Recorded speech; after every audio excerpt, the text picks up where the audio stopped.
Hello, everyone. Today we're here to explore a variety of techniques to bring online learning to our students while they're at home. And having a video is one of the great ways in order to make those connections with our students. They like to see our face, they like to hear our voice, and it makes them feel comforted and that they're going through something that might be closer to a normal routine than what's happening right now.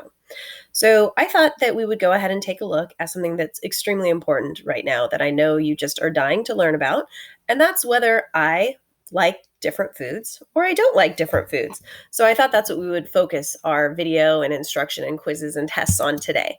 So, as soon as we can get to this, the better.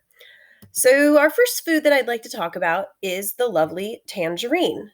Do I like tangerines? I just called them lovely, so that's probably your first clue.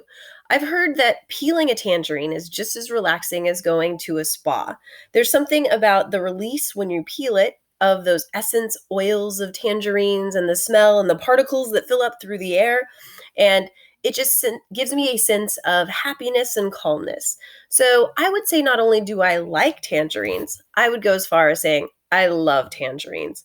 They're delicious. So a big yes from me. Now, the next food that I'd like to discuss is Spam. Now, Spam's a little bit more controversial. It seems that people either love Spam or they hate Spam. There's not really an in-between feeling. So how do I feel about Spam? Well, I'm going to go ahead and go on the side of yes, give me more Spam.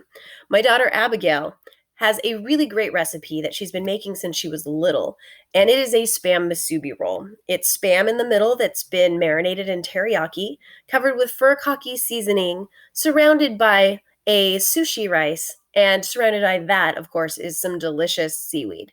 So whenever she makes these for the family, I feel really honored that I get some, and it just makes me happy. So Spam is definite yes. Now, next on the list is a poppy seed muffin. Now, we all know poppy seed muffins. They became famous in the Seinfeld show. Maybe you remember that episode. And, I probably would really enjoy the first 3 or 4 bites of poppy seeds. The problem is, I'm highly allergic to poppy seeds. So after those first 3 or 4 bites, you would see me running down the hallway, going into my classroom and grabbing my EpiPen so I could breathe once again. So a definite no for poppy seeds. Now, the next one's kind of hard. It's an avocado. Now, I grew up in the Pacific Northwest in Washington State, and we didn't have avocados in the 70s growing up. My husband grew up in California. He had an avocado tree in his backyard. He had avocado on everything growing up. You name it, they threw avocado on it. However, I never even saw an avocado until I was 15 years old, and I didn't know what to think about it. And if you were to ask me when I was younger, do I like avocados? Well, it's not so much a trick question back then, because little Aimee, right here, 5 years old, would say, no, please don't put that on my plate. I'm not interested at all. I don't even know what that is. However, when I was about 30, I decided that I would go ahead and give it my best shot. I started with guacamole. Who doesn't like guacamole? I then moved on to just straight avocado, and I can say definitely now, it is a thumbs up. Avocado is delicious, and I hear it's good for you too, so that's an extra bonus. The last food that I'd like to talk to you about today is French toast. And it's every diner's menu. Everyone loves a slice of French toast. So do I like French toast? Well, that answer is no. The reason why is my sister, who's 2 years older than me, she was probably 7 or 8, and she decided one Saturday morning that she would be the nicest sister in the world and she would make me some French toast. So she took a nice thick slice of bread, she mixed it in with the egg and milk and vanilla mixture, and then she topped it with lots of powdered sugar and syrup. She forgot to cook it.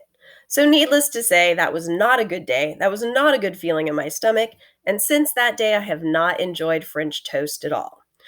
Well, after this, you're going to go ahead and you are going to go to Desmos and you're going to learn a little bit more about how you feel about these foods and how our fellow classmates feel about these foods as well. We're going to finish up with a Google form quiz, and you're going to be graded on whether or not you remember if I like this food or I don't like this food. Thank you so much, and I hope you have a great day.